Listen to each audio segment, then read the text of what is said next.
Hello students, good morning. आज की जो क्लास रहेगी वो सभी स्टूडेंट्स के करियर से रिलेटेड क्लास रहेगी, क्योंकि आज की क्लास में मैं आपसे वो बात करने वाला हूं जो 10वीं क्लास के बाद में बच्चों के दिमाग में जो पजल्ड होता है, परेशानियां आती है, जो क्वेश्चंस होते हैं कि अब क्या करें। तो आज की जो क्लास है उसका टॉपिक ये रहेगा कि 10th के बाद क्या करें। क्लास 10th आप पास हो गए, 10th के बाद क्या करें। अब ये सबसे बड़ा क्वेश्चन रहता है हर स्टूडेंट के माइंड में, ये क्वेश्चन है। तो हम 10th के बाद क्या करें, तो आज की क्लास में मैं आपके लिए 10th के बाद क्या करें इससे रिलेटेड बात करूंगा, और कई सारे कोर्सेस होते हैं उन कोर्सेस के बारे में बात करूंगा। क्योंकि ये जो क्लास है आज की, इस क्लास को मैं अपने आप से डिस्कस करके अपने ऊपर जो बीती है उस बात को मैं कंजक्ट करके जोड़ करके आपसे बात करना चाहूंगा। क्योंकि देखिए, जब हम लोग क्लास 10th पास हुए तो ऐसा सीन बना था कि कुछ दोस्तों ने तो मैथ्स ले लिया, कुछ ने बायो ले लिया, कुछ ने एग्रीकल्चर ले लिया, कुछ ने कॉमर्स ले लिया। तो यहाँ पर कंसर्न ये था, दिक्कत ये हुई उनको कि भाई कॉमर्स क्यों लें, क्योंकि पतली पतली किताबें हैं, और मैथ्स बायो, और मैथ्स बायो ना लें क्योंकि इसमें मोटी मोटी फिजिक्स की किताब, केमिस्ट्री की किताब, बायोलॉजी की बुक जो है बहुत मोटी है। लोगों को ये पता नहीं था, हमारे बैच के स्टूडेंट्स को, कि किस सब्जेक्ट को लेने से करियर किस साइड में जाएगा, हमारा करियर किस फील्ड में बनाए। समझ में आ रही ना बात। तो मैं आज के जो टॉपिक को लेकर के आया हूं, आज का जो टॉपिक रहेगा उस टॉपिक में हम 10वीं के बाद किन किन विषय को पढ़ने से क्या बन सकते हैं, ये मैं आपके क्वेश्चंस को क्लियर करूंगा। समझ में आ रही बात। तो यदि आप लोग मेरे चैनल पर हैं तो चैनल को आप सब्सक्राइब कर लें, और मेरा जो वीडियो यदि आपको अच्छा लगता है तो लाइक भी करें और अपने दोस्तों को ज्यादा से ज्यादा शेयर करें, और बेल आइकॉन तो आप जरूर दबा लें, क्योंकि जैसे ही मैं नया वीडियो बनाऊंगा तो आपके पास में नोटिफिकेशन आ जाएगा। और सबसे इंपॉर्टेंट बात यह है कि आप एंड तक बने रहिएगा, ठीक है ना। तो चलिए मैं आज आपसे बात करता हूं कोर्सेज के बारे में। तो कोर्स जो होते हैं, 3 प्रकार के कोर्सेज होते हैं। एक जनरल कोर्स होता है, एक प्रोफेशनल कोर्स होता है, और एक जो होता है वो शॉर्ट टर्म कोर्स होता है। शॉर्ट टर्म, कम समय में हो जाता है। 3 प्रकार के कोर्सेज के बाद मैं आपसे करूंगा, ठीक है ना। तो देखिए, जनरल कोर्स की बात करते हैं। तो जो जनरल कोर्स होता है, इसमें सबसे पहले हम लोग आर्ट साइड की बात कर लेते हैं। आर्ट्स, बीए ग्रुप में आर्ट्स जो सब्जेक्ट है हमारा, आर्ट्स ग्रुप में हम लोग बीए करते हैं। तो ये जो बीए होता है ये कई विषय में हो सकता है, जैसे BA in English literature, BA mathematics. ये जो बीए सब्जेक्ट है, आर्ट को सब लोग ऐसे समझते हैं, अरे यार हम आर्ट साइड का बच्चा है। आर्ट सब्जेक्ट सबसे इंपॉर्टेंट सब्जेक्ट देखा जाए तो, क्योंकि सभी एग्जाम्स में इसी से रिलेटेड क्वेश्चंस बनते हैं, इसी के क्वेश्चन बनते हैं। क्योंकि इसी बीए में हिस्ट्री होता है, पॉलिटिकल होता है, ज्योग्राफी होता है, इकोनॉमिक्स होता है, इसके बाद में साइकोलॉजी होता है, कई सारे सब्जेक्ट्स होते हैं, हिंदी इंग्लिश भी होता है। तो ये जो बीए जो सब्जेक्ट होता है, इसी से देखिए आज का जो सिनेरियो चल रहा है इसमें लोगों के दिमाग में यूपीएससी कर लें, पीएससी कर लें, क्योंकि पॉलिटिकल, हिस्ट्री, ज्योग्राफी, इकोनॉमिक्स, ये सारे क्वेश्चंस तो इसी से बनते हैं। तो जो बच्चा है यदि इसको पढ़ता है, तो मैं जनरल एस्पेक्ट के अकॉर्डिंग बात करूं तो बीए इंग्लिश आज के टाइम पे बहुत अच्छा सब्जेक्ट है। बीए इंग्लिश लिटरेचर यदि व्यक्ति करता है तो जल्दी से जल्दी वो जॉब अचीव करता है। इंग्लिश का जमाना है, इंग्लिश लिटरेचर सब कंप्लीट कर सकते हैं। बीए मैथमेटिक्स भी होता है, बीए मैथ्स, लोगों को पता ही नहीं है कि बीए मैथमेटिक्स से होता है। फिर इसमें बीए, बीए के बाद में एमए की डिग्री होती है। अब बीए में जैसे मान लीजिए बीए विथ इंग्लिश लिटरेचर करा, बीए विथ मैथ्स करा, बीए में उसने पॉलिटिकल हिस्ट्री पटक लिया अपने साथ में, या फिर पॉलिटिकल के साथ ज्योग्राफी कर लिया, तो ज्योग्राफी सब्जेक्ट से भी आप एमए कर सकते हो, मास्टर डिग्री। ज्योग्राफी से कई सारी वैकेंसीज होती है, तो ज्योग्राफी में आप जैसे मौसम विज्ञान केंद्र में जा सकते हो, मृदा संरक्षण डिपार्टमेंट में जा सकते हो, नेट करके प्रोफेसरशिप में जा सकते हो। तो ये जो बीए सब्जेक्ट है ये बहुत इंपॉर्टेंट सब्जेक्ट होता है। आप चाहें तो बीए लेकर के भी अपना करियर बना सकते हैं। इसमें कई सारे सब्जेक्ट होते हैं, राजनीति है, इतिहास है, मैं इनको इसलिए नहीं लिख रहा हूं कि आप समझ जाएंगे, अर्थशास्त्र है, भूगोल है, ये कई सारे विषय होते हैं। पॉलिटिकल, हिस्ट्री, इकोनॉमिक्स, ज्योग्राफी, ये सब्जेक्ट्स होते हैं। तो आप इनको चूज करके अपने सब्जेक्ट को लेकर के अपना कैरियर बना सकते हैं। फिर बात करते हैं एग्रीकल्चर सब्जेक्ट की। लोग एग्रीकल्चर के बारे में भी ऐसे ही समझते हैं जी सब्जेक्ट कुछ नहीं होता है। एग्रीकल्चर सब्जेक्ट से भी अपना करियर बन सकता है। बीएससी एग्रीकल्चर होता है, फिर उसके बाद में एमएससी एग्रीकल्चर होता है, उसके भी कई सारे फील्ड होते हैं। जैसे एग्रीकल्चर डिपार्टमेंट में कई सारी जॉब निकलती है, कृषि विस्तार अधिकारी, बैंक में भी लगता है, एग्रीकल्चर की एक अलग पोस्ट होती है, बैंक में भी एग्रीकल्चर से जाते हैं बच्चे। तो एग्रीकल्चर से एक बात मुझे याद आती है, जब हम पढ़ते थे 11th 12th में, तो एक मेरे फ्रेंड ने एग्रीकल्चर सब्जेक्ट ले लिया। अब जो एग्रीकल्चर सब्जेक्ट वालों को ऐसे समझते हैं लोग, अरे क्या है एजी वाला, और मैंने क्या बायोलॉजी सब्जेक्ट लिया था, तो मैं बायो का स्टूडेंट था, तो हम बायो वाले उन्हें एजी वालों को ऐसे समझते थे। तो उसने क्या करा कि एग्रीकल्चर सब्जेक्ट 12th किया, इसके बाद में उन्होंने क्या करा, 45 दिन का क्रैश कोर्स किया। उस समय हम लोग जब पढ़ते थे पीईटी, पीएमटी और पीएटी होता था। मेडिकल टेस्ट में पीएमटी, इंजीनियरिंग के लिए पीईटी और एग्रीकल्चर के लिए पीएटी होता था। उन्होंने 45 डेज के क्रैश कोर्स में पीएटी क्रैक कर लिया और एग्रीकल्चर कॉलेज में एडमिशन ले लिया। जब हम लोग उससे मिलने गए, तो आज जो मैं बात कर रहा हूं वो उसी को कंजक्ट करके बात करूंगा कि उसने, उस मेरे फ्रेंड ने ये बोला था उस टाइम पर कि यदि मुझे कोई ये बोल दे कि ये पढ़ ले, इतना पढ़ने से ये बन जाएगा, तो मैं बोले अपने जो भारत देश है इसमें ऋषि मुनियों का देश है, संतों का देश। उसने बोला जैसे पहले ऋषि मुनि जो तपस्या करते थे ना, ऐसे में जंगल में जाके तपस्या कर लूं, इतना मैं पढ़ लूं। बोले पता है उसने एग्रीकल्चर से बीएससी एमएससी करने के बाद में आज के टाइम पे वो कृषि विस्तार अधिकारी है, डिस्ट्रिक्ट लेवल का officer, agriculture development officer.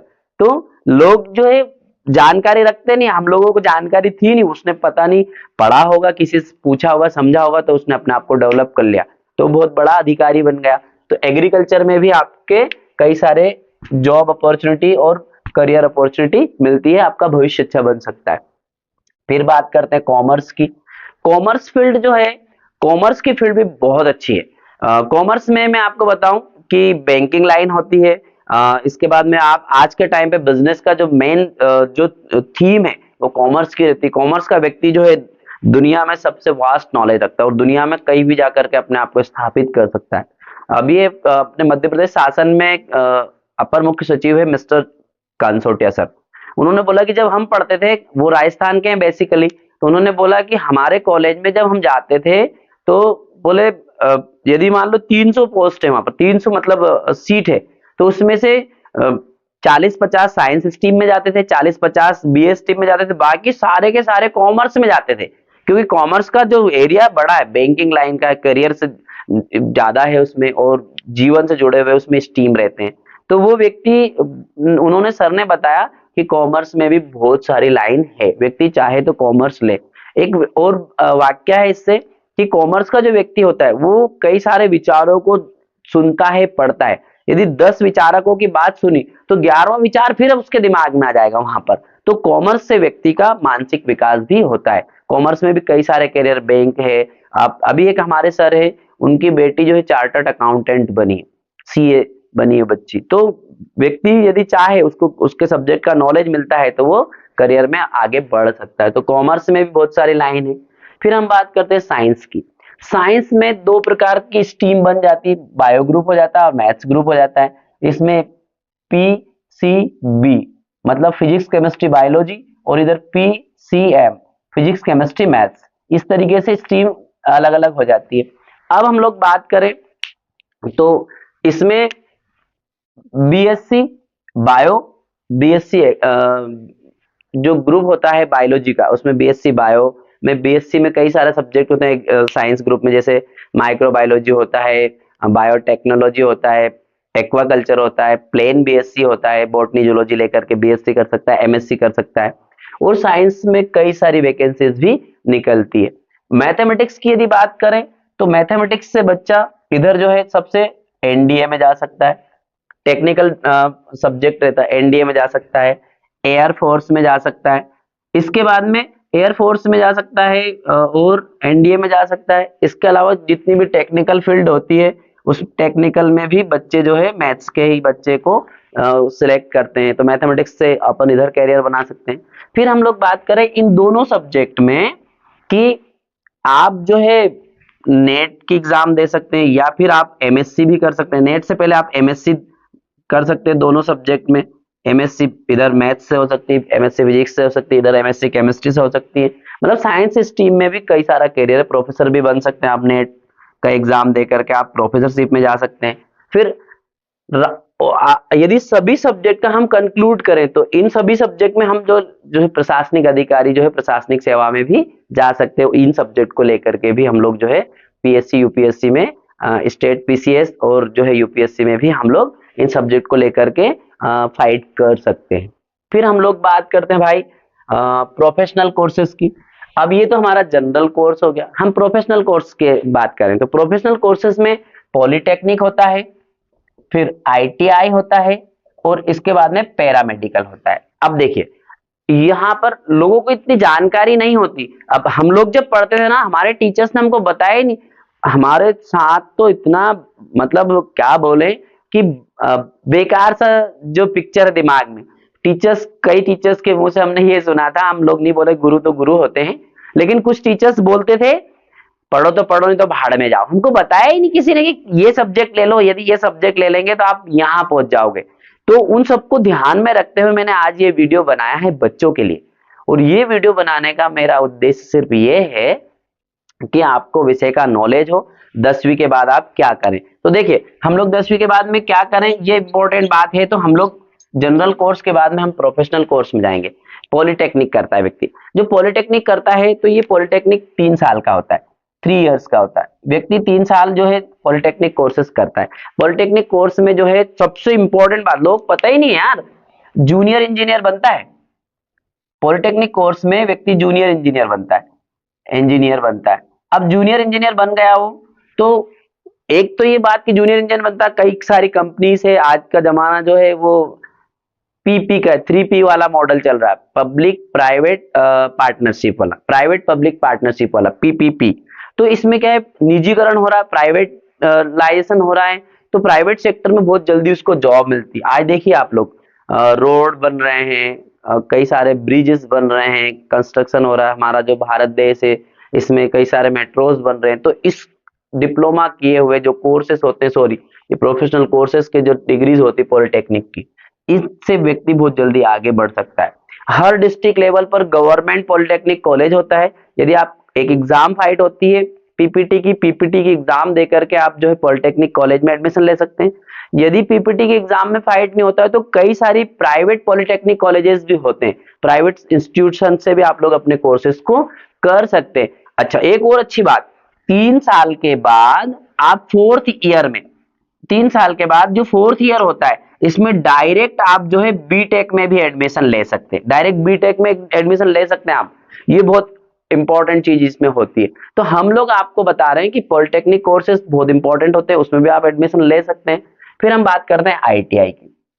ITI जो होता है, आईटीआई की फुल फॉर्म होती है इंडस्ट्रियल ट्रेनिंग इंस्टीट्यूट। आईटीआई जो होता है इंडस्ट्रियल ट्रेनिंग इंस्टीट्यूट, इसमें क्या होता है आईटीआई में, आईटीआई अभी जो करंट में लोग जो चल रहा है निजीकरण वाला, जैसे आप बिजली विभाग देख लो या फिर कई सारे दूसरे सेक्टर देख लो, जैसे इसमें हम लोग बात करें आईटीआई से इतने सारे ट्रेड हो सकते हैं, इलेक्ट्रॉनिक से हो सकता है, इलेक्ट्रॉनिक है, फिटर है, इसके बाद में ये ट्रेड्स होते हैं, इसमें प्लम्बिंग होता है, प्लम्बिंग, इसके बाद में जो है सीपीसीटी करवाते हैं, सीपीसीटी मींस टाइपिंग वाला, इसमें भी हम लोग जो है अपने आप को एक्सपर्ट बना सकते हैं। तो ये जो कोर्स प्रोफेशनल कोर्सेज होते हैं इनसे बहुत जल्दी व्यक्ति अपने करियर में आगे बढ़ सकता है। फिर हम बात करते हैं पैरामेडिकल की। जो पैरामेडिकल कोर्सेस है, पैरामेडिकल कोर्सेस में आज का जो बच्चा है उसके जीवन में भटकाव ना आए, इसलिए मैंने ये वीडियो बना करके लाया हूं आपके लिए। और बच्चे को सबसे पहला क्वेश्चन ये आता है मैं क्या करूं, कहां जाऊं। उनके पेरेंट्स भी बोलते हैं, कल मेरे पास एक बच्चा आया, उसने ये बोला सर पापा जी बोल रहे हैं कि क्या ये एग्जाम में भाग ले लो, ये एग्जाम में फॉर्म डाल दो, मैं क्या करूं, मेरे पास आया, मैंने उसको समझाया पैरामेडिकल कोर्स। अच्छा वो क्या है, मेडिकल लाइन का बच्चा बायो का, तो मैंने उसको बोला पैरामेडिकल में आप जो है छोटे से कोर्स जो है, सबसे छोटा कोर्स जैसे मान लीजिए आप डीएमएलटी कर सकते हो, DMLT diploma in medical lab technician. इसके बाद में आप लोग जो है एमआरआई कर सकते हैं, एमआरआई का कोर्स हो सकता है। जिस शॉर्ट कोर्स है ओटी टेक्नीशियन में जा सकते हो आप, ओटी टेक्नीशियन ऑपरेशन थिएटर में आप लोग का कैरियर बना सकते हैं। इसके बाद में एक्सरे वाला हो सकता है, एक्सरे टेक्नीशियन बन सकता है। एक्सरे टेक्नीशियन के बाद में आप लोग जो है नर्सिंग केयर टेकर बन सकते हैं। Nursing care taker. इसके बाद में नर्सिंग केयर टेकर के बाद में आप लोग जो है फिजियोथेरेपिस्ट बन सकते हो, फिजियोथेरेपिस्ट। अब देखिए फिजियोथेरेपिस्ट में आज के जमाने में बेसिक नीड बन गई व्यक्ति की। डीएमएलटी में आज कोई भी व्यक्ति बीमार होता है, कुछ भी प्रॉब्लम होती है तो सबसे पहले डॉक्टर जांच लिखते हैं, है ना। तो आप जो है डीएमएलटी बीएमएलटी कर सकते हैं।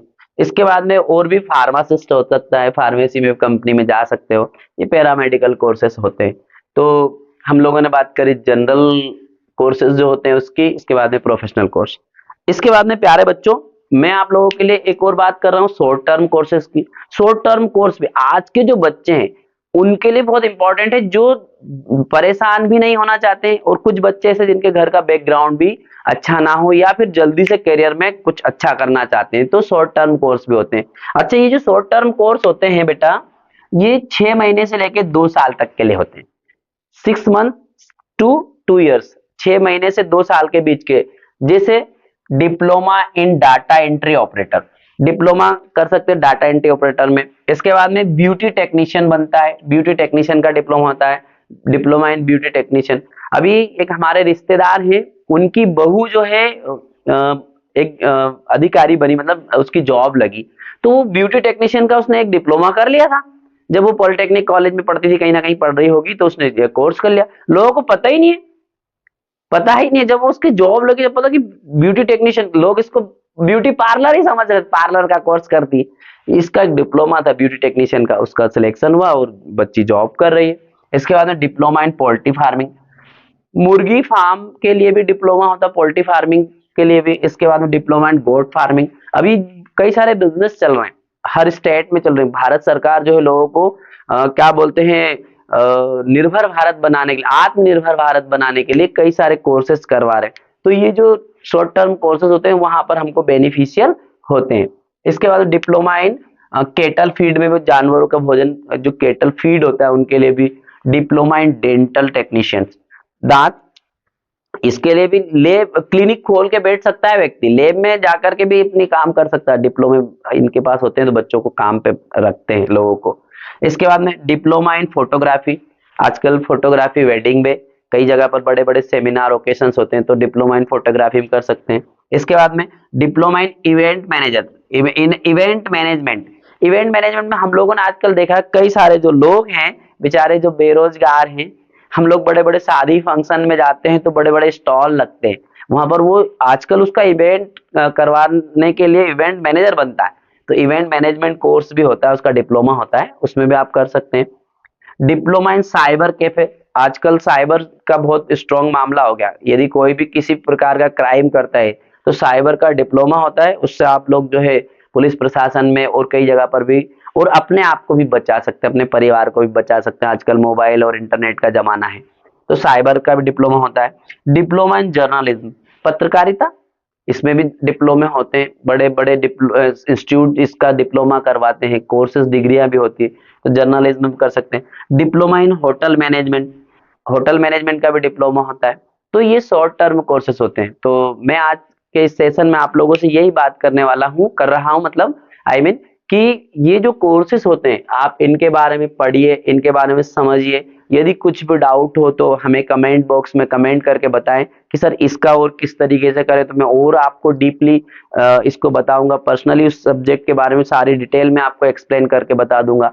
क्योंकि ये जो कोर्सेस हैं ये सभी हर स्टेट में हर जगह पर होते हैं, सभी के लिए अवेलेबल होते हैं। अब इनके लिए मैं आपको 2-3 बात करने वाला हूँ। ये मैंने आपको विषय बता दिए, विषय का आपको ध्यान है। तो सबसे पहले अब हम करें कैसे, है ना। क्वेश्चन ये आता है बच्चे के दिमाग में, अब कैसे करें। तो देखिए भाई मैं आपसे 4-5 बात करने वाला हूँ।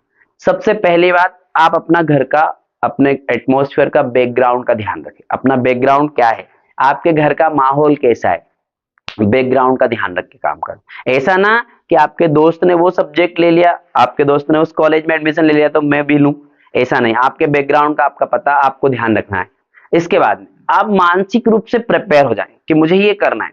देखिए आपको लक्ष्य बनाना पड़ेगा, मानसिक रूप से आप तैयार रहेंगे तो आप वहां पर पहुंच पाएंगे, अदरवाइज नहीं पहुंच पाएंगे। तो मेंटली प्रिपरेशन रखें, आप मेंटली प्रिपेयर रहें। देन आप, सबसे इंपॉर्टेंट बात, जैसे आज मैं आपसे यूट्यूब पे बात कर रहा हूं, आपको मैंने जितने भी ये सब्जेक्ट्स बताएं, इन सब्जेक्ट्स में आप एक्सपर्ट जो रहते हैं उन एक्सपर्ट्स के संपर्क में रहें, अपने टीचर्स के संपर्क में रहें, प्रोफेसर्स के संपर्क में रहें। कॉलेज में आप चले आए तो देन आप गूगल पे भी सर्च कर सकते हैं, यूट्यूब पे भी एक से बढ़कर के एक टीचर्स पढ़ाते हैं, उनके संपर्क में रहें, उनसे क्वेश्चंस करते रहें। इसके बाद सेल्फ कॉन्फिडेंस महत्वपूर्ण भूमिका निभाएगा आपके जीवन में, आपके किसी भी विषय में सफलता प्राप्त करने के लिए, आपके करियर को बिल्डअप करने के लिए। सेल्फ कॉन्फिडेंस कैसा, देखिए मेरे पिताजी ये बोलते हैं, मेरे पिताजी बिल्कुल देसी भाषा में बोलते हैं कि भाई यदि कोई सा विषय आपने लिया है तो उसको कंप्लीट करिए, चलते रहिए उसमें। आप सोच समझ करके विषय लिया, ऐसा नहीं कि वो छोड़ पकड़ कर लें। पापा का सेंटेंस ये, छोड़ पकड़ मत करो, ये पढ़ लिया फिर वो पढ़ लिया, फिर ये भी कर लूं वो भी कर लूं, यहां भी चला जाऊं वहां भी चला जाऊं। एक व्यक्ति दो नाव में पैर रख करके सफर तय नहीं कर सकता। तो आपको ये सेल्फ कॉन्फिडेंस होना चाहिए कि मैं ये कर सकता हूं, मैं ये कर लूंगा, और डेफिनेटली यू कैन डू। ठीक है ना, सेल्फ कॉन्फिडेंस। अच्छा, फिर आप लोग पढ़ने लग गए, सब कुछ आपने प्लानिंग कर ली, एडमिशन भी कर लिया, सब कुछ हो गया। अब मैं आपको मेरा पर्सनल जो है राय वो ये है कि आप किताबी कीड़े ना बने। आप अपने लोगों से, अपने मित्रों से, अपने रिश्तेदारों से, मीन्स ये है कि मैनेज योर रिलेशन, अपने रिलेशन को भी मैनेज करें। ऐसा ना है कि आप बिल्कुल उनसे कट जाएं, उनसे दूर हो जाएं, क्योंकि ऐसा ना हो कि पढ़ लिख करके आप बहुत अधिकारी बन जाओ, बहुत हाई लेवल के व्यक्ति बन जाओ, और वो जो जिन लोगों के बीच से आप आए, जिन लोगों के साथ आप रहे, उनको ही आप भूल जाएं, उनसे आपको चिढ़ छूटने लगे। ऐसा नहीं, सबको आप थोड़ा थोड़ा समय दें, मैनेज करें, क्योंकि मैनेजमेंट बहुत जरूरी जीवन में। अच्छा, अभी मैं एक प्रोग्राम में गया था 10 तारीख को, पिछले अभी 10 मार्च को। तो बहुत बड़े व्यक्ति जिनके अभी जुलाई में 100 साल होने वाले, राज्यसभा में सांसद भी रहे और बहुत बड़े पॉलिटिशियन है वो, उन्होंने ये बोला कि एक अधिकारी है, वो 62 साल की उम्र में रिटायर हो गए। रिटायर होने के बाद में घर रहते हैं। अब ऐसे बातों बातों में बातचीत हो रही थी, तो बोले भाई आप क्या कर रहे हो, आपके पास तो कोई आते ही नहीं है, क्या है। हाँ, तो उन्होंने बोला कि साहब मेरे पास कोई आते ही नहीं है। तो बोले कैसे आएंगे आपके पास, जब आप पावर में थे, आप सर्विस में थे, आपके पास बहुत पैसा था, आप किसी को भाव ही नहीं देते थे, किसी से मिलते ही नहीं थे। तो आप अपने लोगों से मिलते जुलते भी रहे, उनसे बात करते रहे, संपर्क में रहे, ये मेरा मतलब था। अच्छा, ये सब चीजें आपको जरूरी है, क्योंकि देखिए ये जो जीवन है ना, हमारा जीवन ये क्षणभंगुर है, लेकिन हम लोग, ईश्वर ने हमें किसी अच्छे काम को करने के लिए इस धरती पर भेजा है, तो हम बेस्ट करके जाएंगे। आई एम द बेस्ट, ऐसा सोचे। और आप लोग देखिए, ये सब चीज विषय का नॉलेज हो गया, सब कुछ हो गया। तो मेरा जो व्यक्तिगत जो आपसे एक क्वेश्चन है, या फिर मान लीजिए सजेशन, दो दो बात समझ सकते हैं। दो बात ये हो सकती है कि यदि आपने लक्ष्य बना लिया, आपका लक्ष्य है, तो लक्ष्य जो है, जैसा आपका लक्ष्य वैसे लक्षण भी होना चाहिए। यदि आपका लक्ष्य अच्छा है तो आपके लक्षण भी वैसे होना चाहिए। मीन्स आपके एटीट्यूड दिखना चाहिए कि आप पढ़ रहे हो, आपके पास से वो शब्द झलकना चाहिए, आपके स्टैंडर्ड से वो नॉलेज आपके पास से दिखना चाहिए। मीन्स जैसा आपने लक्ष्य बनाया ऐसा आपके लक्षण दिखने चाहिए। अच्छा, बुरा नहीं मानना, लक्ष्य मतलब लक्षण से मीन्स क्या, जैसे कई सारी बात होती है यार, जैसे संगति का असर होता है, संगत तो रंगत लाती है, ऐसे कई सारे वर्ड्स होते हैं। कुछ लोग डिस्टर्ब हो जाते हैं, कुछ लोग सिर्फ दिखावा करते हैं, कई सारे उदाहरण हैं अपने साथ, और आप लोग भी सब समझदार हैं, जानते हैं, देखते हैं, पढ़ते हैं।